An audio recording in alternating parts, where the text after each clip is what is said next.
तो दोस्तों, एक और नया दिन और मैं बलजीत परमार हाजिर हूँ एक नई कहानी, एक नया किस्सा लेकर। आज कल वाला किस्सा जारी रखेंगे जो दगड़ी चाल को लेकर है। कैसे एक अनप्रडिक्टेबल सर्कमस्टांसेस को लेकर अरुण गवली बुरी तरह घिर गया, जिसका अंदाज़ा उसको खुद भी नहीं था और ना ही पुलिस वालों का था कि इतनी जल्दी इतना बड़ा डाउन किसी बड़े चक्कर में घिर सकता है, फंस सकता है, अटक सकता। ये कैसे हुआ? कल पहला आपको हमने पाठ सुनाया कैसे एक मीडियम क्लास का बिल्डर नंदू नायक एक शिकायत करता है क्राइम ब्रांच यूनिट 3 जो NM जोशी मार्ग पुलिस स्टेशन के कंपाउंड में ऑफिस रखती थी। अब शिकायत दर्ज हो जाती है। उस शिकायत पे जैसे हमारे सहयोगी ने आपको बताया कौन कौन से लोग पकड़े गए, उनमें से एक शख्स था अरुण गवली का अपना भाई विजय अहीर। उसके बाद अचानक कुछ ऐसे हालात बनते हैं जिसका अंदाज़ा किसी को नहीं था। 2007 में एक बहुत बड़ा मर्डर हुआ था कमलाकर जमसंदेकर का, जो शिवसेना के बहुत बड़े लीडर भी थे और कारपोरेटर जीत के आए थे। उनके सामने एक अखिल भारतीय परिषद का कैंडिडेट था जो अरुण गवली का कैंडिडेट था, उसकी पॉलिटिकल पार्टी का उम्मीदवार था। वो वहाँ से बुरी तरह हार जाता और उस हार का बदला लेने के लिए अरुण गवली अपने लोगों को, जब ये खुद जेल में था, अपने लोगों को काम पे लगा देता है और जमसंदेकर का मर्डर करवा देता है। वो पूरी कहानी आपको कल बताएंगे क्योंकि उसका बहुत अच्छा जिक्र होगा। और 2007 से उसको मारने वाले फरार थे। अब 26 मार्च 2008 में ये आदमी शिकायत करता है क्राइम ब्रांच में, बिल्डर नंदू नायक। उसके बाद गवली के 4 लोग पकड़े जाते हैं और जब इनकी 3-4 दिन इंटरोगेशन चलती है मतलब अप्रैल का फर्स्ट वीक आ जाता है और उसमें काफ़ी सारे त्यौहार आते हैं। उसमें नवरात्रि भी आ जाती है। 14 अप्रैल को डॉक्टर बाला साहब अम्बेडकर का दिन भी आ जाता है, पर्व आ जाता है।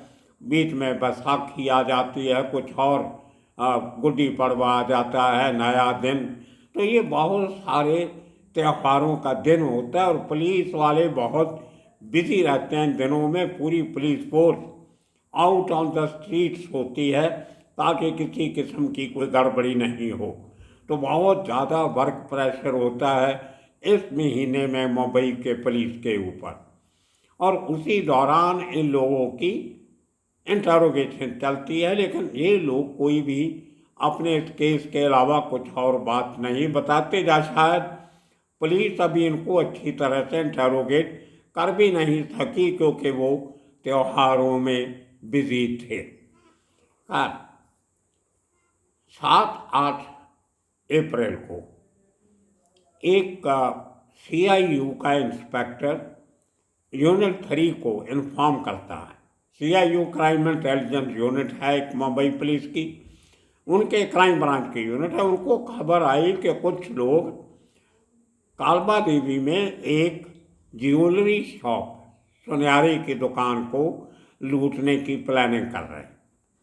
उनको ये खबर मिलती और वो पूरे समय पर उनको वो रॉबरी करने के पहले दबोच लेते हैं। और उनको, क्योंकि CIU का अपना कोई लॉकअप होता नहीं, क्राइम ब्रांच में लाना पड़ता है, ज्यूरिसडिक्शनैलिटी मार्ग पुलिस स्टेशन की थी। अब रॉबरी तो हुई नहीं, लेकिन उनको पकड़ लिया गया और जब उनकी तलाशी ली गई तो उनके पास से 2 हथियार मिले, देसी कट्टे, 2 पिस्टल। उनको रात को वहाँ बंद कर दिया और उसके बाद CIA स्टाफ को, सीनियर को पता चला कि अरुण गवली गैंग के कुछ लोग पकड़े हुए हैं जो यूनिट 3 उनकी इन्वेस्टिगेशन कर रही है।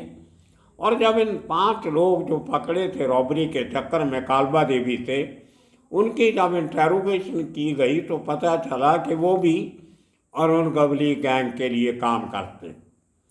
अब देखिए, इसमें एक और नुक्ता सामने आता है कि कैसा वक्त आ जाता है किसी भी गैंग पे जब उसके कारिंदों को बराबर पैसा नहीं मिलता, जब उनका बॉस तकलीफ में हो, जेलों में हो, पूरा बड़े बड़े जो शार्प शूटर थे वो मारे जा चुके थे, एनकाउंटर हो गए थे, जो बचे कुचे थे वो जेलों में थे, तो बाहर कोई बड़ा शूटर गवली के पास था नहीं। इसलिए नए लोगों को ढूंढा गया और उनको देसी किस्म के हथियारों से काम करने को कहा गया, क्योंकि शायद इम्पोर्टेड वेपन्स के लिए या सोफिस्टिकेटेड वेपन्स के लिए इतना बड़ा फंड मुहैया कराना शायद कोई ज़्यादा तकलीफ वाली बात थी।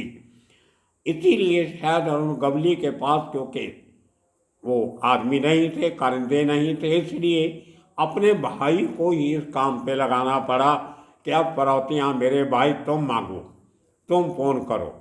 और सब नए नए लड़के इसमें आए, वो रेलवे में काम करने वाला लड़का, दूसरा तीसरा, जिनका कभी किसी ने नाम नहीं सुना, जो नंदू नायक से फिरौती मांग रहे। खैर, अब जब क्राइम ब्रांच के पास ये खबर पहुंचती है यूनिट 3 के पास कि 5 लोग जो कालवा देवी में पकड़े थे अरुण गवली के आदमी हैं, उनके पास से हथियार भी मिले हैं, ज्वेलरी शॉप लूटने जा रहे थे, तो वो केस ट्रांसफ़र करवा के एलटी मार्ग से इन्वेस्टिगेशन क्राइम ब्रांच ने ले लिया और 5 को लेके यूनिट 3 में ले आए। और वहाँ पे बातचीत करते करते 4-5 दिन जब उनकी सेवा हुई अच्छी, तो उनमें से एक आदमी ने बता दिया कि इनमें से जो एक गिरी नाम का शख्स है, विजय गिरी, ये वही आदमी है जिसने कमलाकर जमसंतेकर को गोली मारी थी मरोल में, उसके गांव में, अंधेरी ईस्ट में उसके गांव में जाके। तो मामला पेचीदा हो गया। फिर टेलीफोन खड़ के डीसीपी क्राइम ब्रांच और joint CP crime branch Rakesh Maria को इन्फॉर्म किया गया कि जमसंतेकर को मारने वाला लड़का तो इस रॉबरी में पकड़ा गया है। और जब उसकी इंटेरोगेशन हुई, उसने 4 लोगों के नाम बता दिए कि मेरे साथ ये 3 लोग और थे। ये पूरा माजरा, अब देखिए, अचानक बात हो रही थी नंदू नायक के एक्सटॉर्शन थ्रेट की, जो 3 लाख रुपए एडिशनल उससे मांगा गया था। 7 लाख वो पहले दे चुका था, 2 साल से पैसे देते आ रहा था। अब बर्दाश्त नहीं हुआ तो उसने शिकायत की, और उन्हीं दिनों में ही गिरी और उसके दोस्तों ने डकैती करनी थी, रॉबरी करनी थी, और वो पकड़े जाते हैं रॉबरी करने के पहले, और वो हथियार मिल जाता है।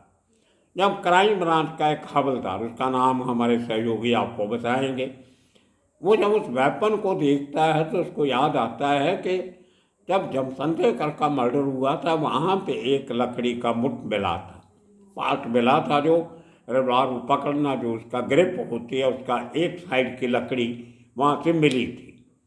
वो उस हवलदार ने अपने रिकॉर्ड में संभाल के रखी हुई थी। जब लकड़ी को मैच किया गया तो इस हथियार से पूरी फिट बैठी।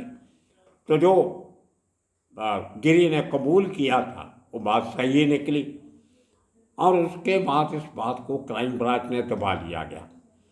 किसी को बताया नहीं गया, कोई प्रेस नोटिस इशू नहीं किया गया कि हमने अरुण गवली के कुछ लोग रॉबरी करने के पहले पकड़ लिए। अब उसके बाद मीटिंगों का दौर शुरू होता है, लेकिन उसके पहले आप सुन लीजिए कि ये पूरा जो पकड़े गए थे, ये पूरा कांड कैसे हुआ था।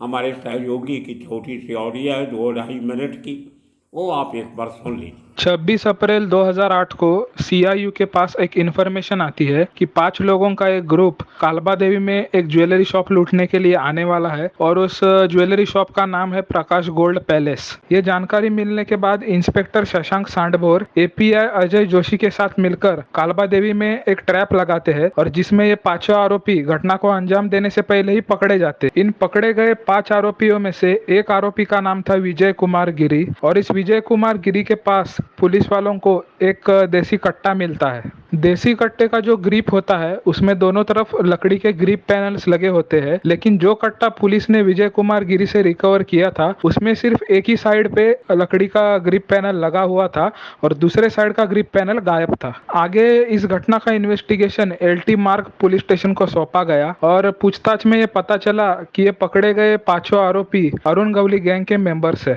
ठीक उसी वक्त क्राइम ब्रांच की यूनिट नंबर 3 भी अरुण गवली गैंग के एक्टिविटीज पे नजर रखे हुए थी और जांच कर रही थी। तो सीआईयू के जो सीनियर इंस्पेक्टर थे उन्होंने क्राइम ब्रांच की यूनिट नंबर 3 से रिक्वेस्ट किया कि जो 5 आरोपी प्रकाश गोल्ड पैलेस लूट केस में पकड़े गए हैं आप भी उनसे पूछताछ कीजिए। इसके बाद क्राइम ब्रांच यूनिट नंबर 3 ने उन पांचों आरोपियों को अपनी कस्टडी में ले लिया। उस वक्त क्राइम ब्रांच की उस यूनिट नंबर 3 में एक बहुत ही इंटेलिजेंट कांस्टेबल थे जिनका नाम था चंद्रकांत राउत। उन्होंने पूछताछ के दौरान विजय कुमार गिरी से जानकारी हासिल की कि जो कट्टा प्रकाश गोल्ड पैलेस में यूज होने वाला था वही कट्टा 2007 में शिवसेना कॉर्पोरेटर कमलाकर जामसंडेकर के मर्डर में यूज हुआ। इसी पूछताछ में विजय कुमार गिरी ने उसके साथ जो और 3 लोग कमलाकर जामसंडेकर मर्डर में शामिल थे उन तीनों के नाम भी क्राइम ब्रांच के यूनिट नंबर 3 को बता दिए और वो 3 लोग थे अनिल गिरी, नरेंद्र गिरी और अशोक कुमार जायसवाल। सो दोस्तों, सुना आपने।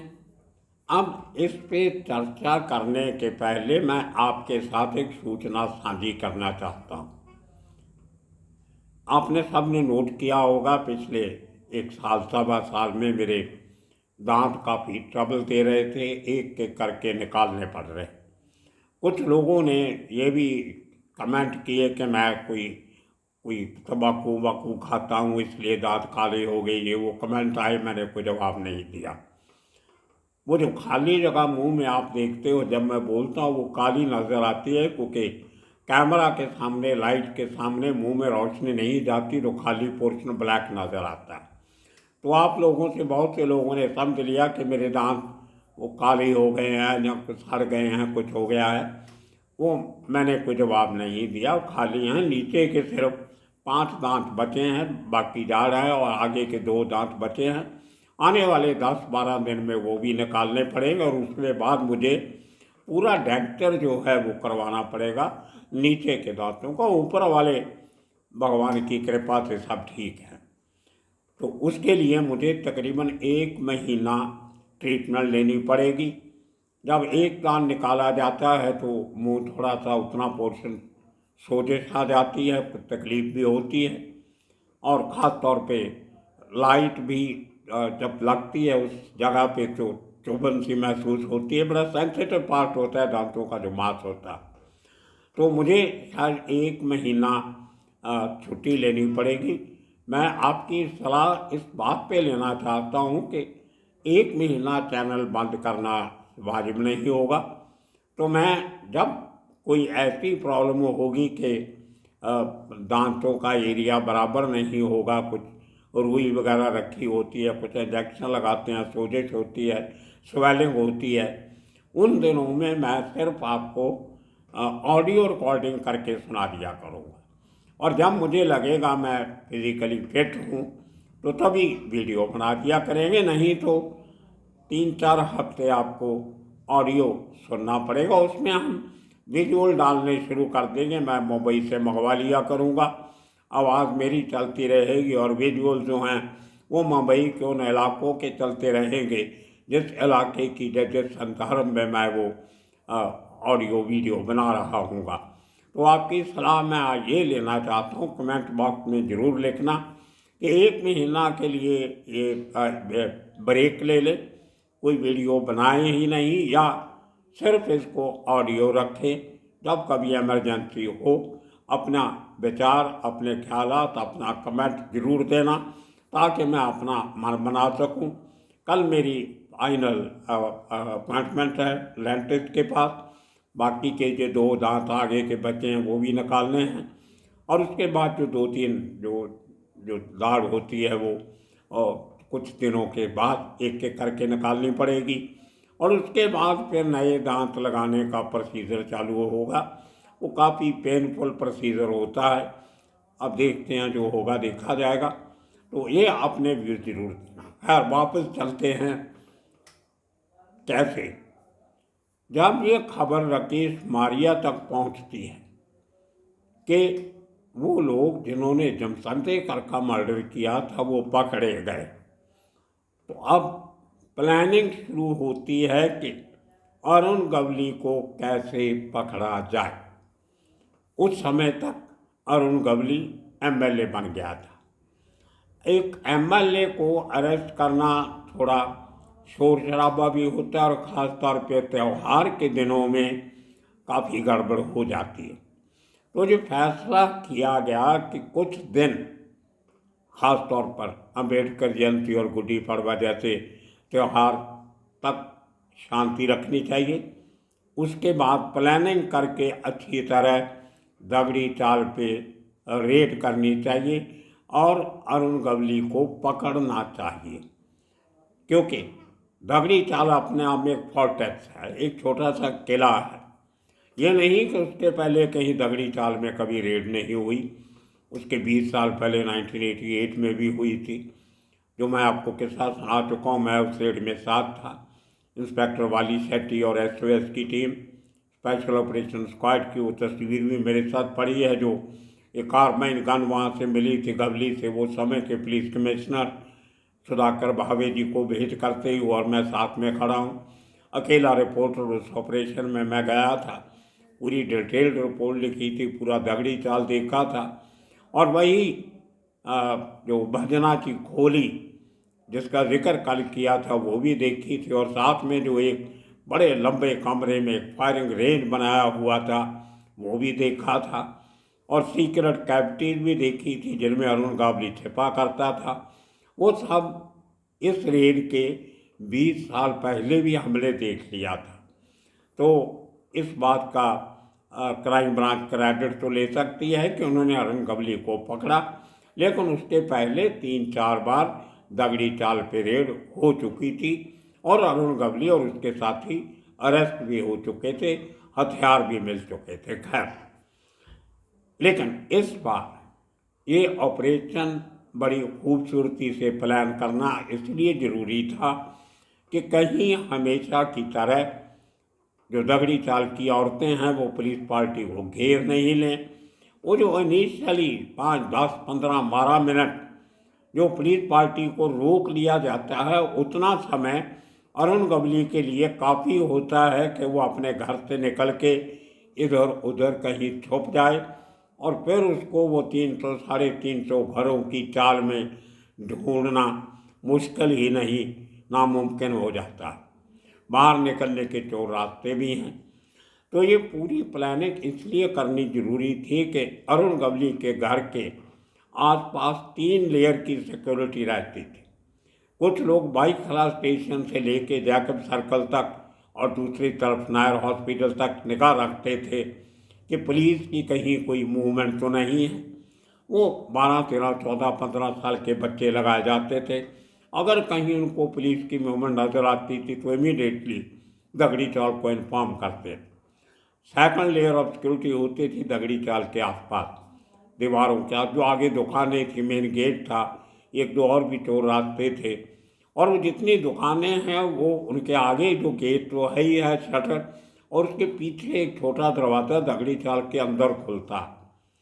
तो बहुत से लोगों को ये पता नहीं था, पुलिस वाले मेन गेट से अंदर जाते थे, गवली के आदमी दुकानों के पीछे वाले रास्ते से घुसे और आगे वाले रास्ते से बाहर निकल के भाग जाते थे या छिप जाते थे। इतनी बड़ी चाल है, कहीं भी छिप जाते थे।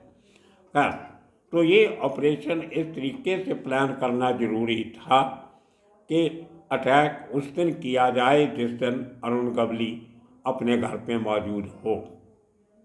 अब इस बात की खबर अंदर का कोई आदमी तो देगा नहीं, उसकी प्लानिंग करनी थी। फिर ऑपरेशन इतना स्विफ्ट होना था, इतना तेज़ी से होना था कि औरतों को और बच्चों को चाल के समय नहीं मिले कि वो पुलिस पार्टी को रोक सके। और ऑफिसर और मैन इतनी तैयारी से होने चाहिए, इतना रैपिड एक्शन होना चाहिए कि सब एकदम स्टन रह जाएं। और उसके साथ साथ एंटर करने के बाद जो लोकल पुलिस होती है, डीसीपी, एसीपी लोकल एरियाज का, बाईकला का, जैकब सर्कल का, अगरीपाड़ा का, ये सब की फोर्स बड़े तरीके से तैयार रहनी चाहिए। जैसे ही अरुण गवली के घर में घुसा जाए तो रीइंफोर्समेंट दगड़ी चाल को घेर के खड़ी हो जाए। ये एक बहुत बड़ा ऑपरेशन था। सैकड़ों पुलिस वाले इसमें इन्वॉल्व थे, लेकिन किसी को कानों कान खबर ये नहीं थी कि ऑपरेशन है क्या। सबको तैनात रहने को कहा गया। जाना कहाँ है वो एकदम लास्ट मोमेंट पे बताया गया। शायद इसलिए अरुण गवली के लोगों को ये नहीं पता चल सका कि इतना जल्दी एक्शन हो गया कि उनको आगे मैसेज रिले करने का मौका ही नहीं मिला। और दूसरा कारण ये था कि ये operation early in the morning, बहुत सुबह किया गया, जब बहुत से लोग सोए होते हैं, कोई ट्रैफिक नहीं होता है, लोग नींद में होते हैं। काफ़ी सारे फैक्टर ध्यान में रख के ये ऑपरेशन प्लान किया गया। और वो दौर था जब ये लोग जो अरुण गवली के लिए वाचिंग का काम करते थे, उनकी रेगुलर सैलरी दी जाती थी। जो चाल के अंदर सिक्योरिटी रखते थे उनको राकेश मारिया ने अपनी किताब में जिक्र किया कि उनको तकरीबन 15,000 रुपया सैलरी मिलती थी।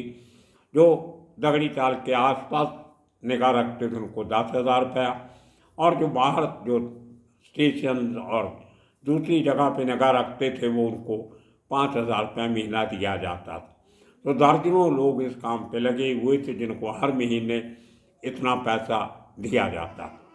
खैर, ये कैसे सब ऑपरेशन प्लान हुआ, और जैसे ही अम्बेडकर जयंती खत्म होती है, पुलिस प्लानिंग बनती है, एक चार्ट बनाया जाता है, डिज़ाइन बनाया जाता है दगड़ी चाल के अंदर का, अप्रॉक्सीमेट मूवमेंट, कितना समय गेट से इस जगह पे लगेगा, क्या लगेगा, बाहर से फोर्स आने में कितना समय लगेगा। वो लंबी चौड़ी प्लानिंग जो इस ऑपरेशन के लिए की गई वो अपने आप में बहुत बढ़िया किस्सा है जो आपको कल सुनाएंगे। ये केस रजिस्टर हो जाता है गिरी और उसके साथियों के खिलाफ, उनको अरेस्ट कर लिया जाता है, लेकिन उनकी अरेस्ट को कोई पब्लिसिटी नहीं दी जाती। अगर वो पब्लिसिटी दे दी जाती तो शायद अरुण गवली बहुत शातिर आदमी है, वो समझ जाता कि गिरी पकड़ा गया तो जमसंतेकर का केस जरूर खिलेगा, लेकिन अरुण गवली को भी कानों कान खबर नहीं हुई। ये मुंबई पुलिस का काम करने का तरीका है। मैं उस ऑफिसर की श्लाघा करूंगा CIU के, जिसने ये टिप क्राइम ब्रांच को दिया कि इनको अपने ताबे में ले लो। और दूसरा ये बधाई का पात्र है वो कांस्टेबल सिपाही जिसने वो गन पहचान ली जो जमसंतेकर को मारने में इस्तेमाल की गई थी। तो ये दो चीज़ें, फाइनल अटैक जो रेड होती है 20 अप्रैल को 2008 को दगड़ी चाल पे, उसका सबसे बड़ा कारण यही था। वो इंस्पेक्टर और वो कांस्टेबल हवलदार जिन्होंने बहुत कीमती इनपुट दिए, और राकेश मारिया ने जिस तरीके से वो ऑपरेशन प्लान किया उसमें कौन कौन लोग थे, कैसे हुआ, वो सब आपको कल आखिरी एपिसोड में बताएंगे। और अपने कमेंट मेरी उस रिक्वेस्ट पे देना मत भूलिएगा, क्योंकि आपकी मर्ज़ी से, आपकी रज़ा से हम चलते हैं। आपकी बात हमारे सर माथे पे इंतज़ार रहेगी कल तक। तब तक आप सबका बहुत बहुत शुक्रिया, धन्यवाद।